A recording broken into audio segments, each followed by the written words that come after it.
Bem, para contar a história de São Januário, a gente achou melhor, por ser um trio, fazê-lo em formato de documentário. E até porque não existia nenhum documentário sobre assuntos ligados a estádios de futebol. Então a gente quis fazer algo novo, algo diferente, algo atrativo para o público. Como eu entrei por último no projeto, já era uma coisa que o William queria, o Anderson também, mas eu também achei interessante porque pela dificuldade, pelo desafio. Eu acho que você fazer um documentário em 3 meses é uma coisa muito complicada e esse desafio eu topei aceitar. E também tem uma questão que, no meu caso particularmente, eu queria muito fazer um documentário na minha vida.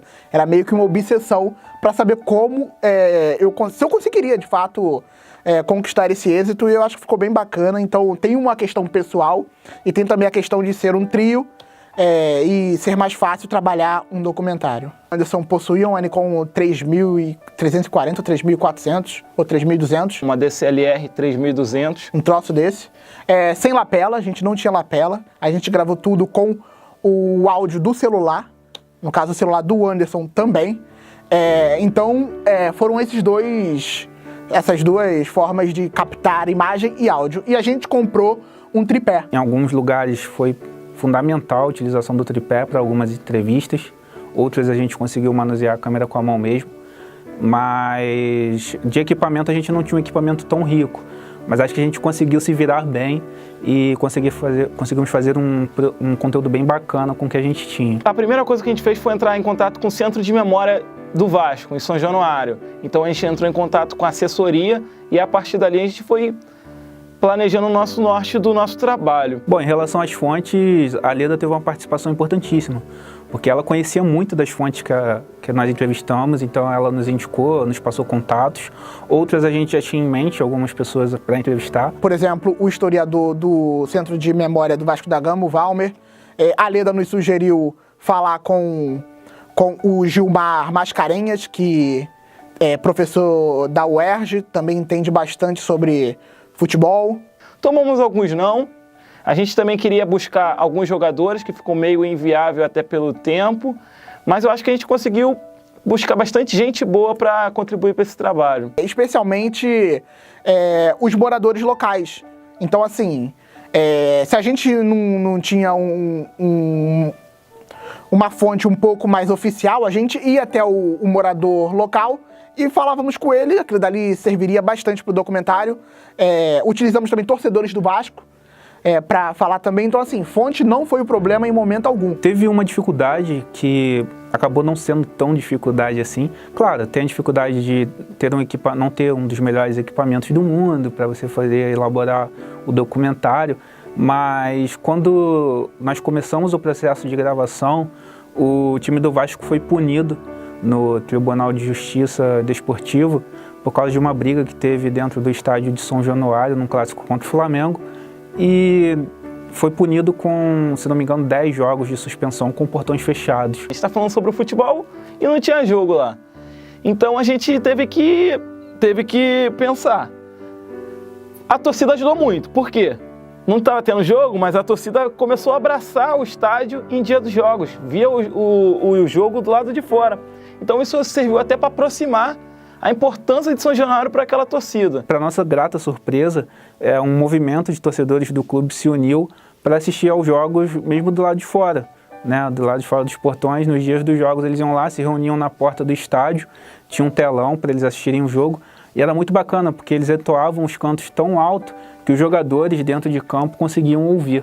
E isso fez toda a diferença, a gente conseguiu captar isso também. E isso reforçou a paixão não só do torcedor pelo clube, mas com todo aquele espaço de São Januário ali e seu entorno. A relação com a orientadora, da minha parte, foi bem curiosa, porque eu conheci a Leda Costa de Tabela Carioca. Ela vinha para assistir o Tabela. Eu nunca tinha tido aula com ela. E eu nunca tinha tido aula com a Leda, particularmente. A conheci no Tabela Carioca, nas gravações do Tabela no Com. Mas eu sabia que ela era vascaína doente. Então, assim, no primeiro momento que nós escolhemos falar sobre São Januário, veio o nome da Leda em mente. E eu fiquei muito feliz, porque no dia da apresentação do TCC, ela disse uma coisa que me tocou muito, que foi o nosso relacionamento enquanto orientador e aluno, que foi de muito respeito e de saber ouvir. Acho que isso foi fundamental, porque realmente a gente precisava, a gente sabia, a gente respeitava todo o conteúdo que ela tem histórico, acadêmico, técnico do assunto. Então a gente realmente abriu os ouvidos para captar tudo que ela passava para a gente, todos os livros, todas as fontes.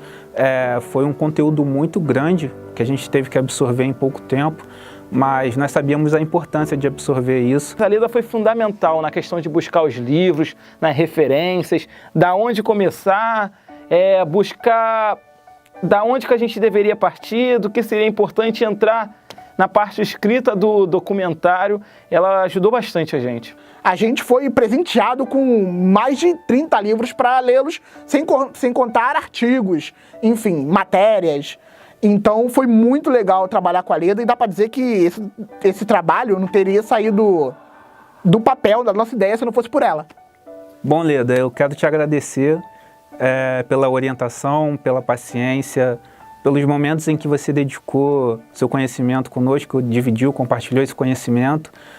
Tenho certeza que, eu posso falar por mim, mas acredito que o Anderson e o William, que também participaram desse projeto, pensam o mesmo, que é do quanto isso mexeu com o nosso lado profissional, enquanto jornalistas esportivos. Porque, no nosso caso, só o Anderson é torcedor do Vasco, eu não sou, o William também não é. E essa coisa de você saber separar do lado emocional do seu clube do coração para o lado profissional do jornalista não acontece do dia para a noite. Isso foi uma coisa que foi moldada ao longo do nosso tempo na faculdade e que, através desse trabalho, a gente teve a oportunidade de colocar em prática, de saber separar as coisas e de ser imparcial e de admirar, mesmo que seja o seu adversário enquanto torcedor, mas como jornalista saber diferenciar e contar uma bonita história do seu clube rival. Gostaria de agradecer bastante a Leda Costa pela paciência, por ter nos ensinado a trabalhar um artigo acadêmico, um TCC, por ter nos dado muitas dicas, e também um agradecimento especial ao Gatti, professor aqui da Unicarioca, que participou da banca e também nos deu muitas dicas do que fazer num documentário. Ele dá aula aqui de cinematografia, é um grande fã de documentários, então ajudou bastante também, e foi bem interessante e legal tê-lo em nossa banca. Agradecer a todo mundo que ajudou nesse projeto, né? Gostaria também de agradecer o pessoal do Nucom, que editou esses vídeos, deu bastante trabalho para eles. Agradecer, sobretudo, a comunidade ali de São Januário, da Barreira do Vasco, do bairro Vasco da Gama, que acolheu a gente de uma maneira bem bacana, falando bastante, contando a história, falando da ligação e diversos outros fatores que até historiadores não sabiam.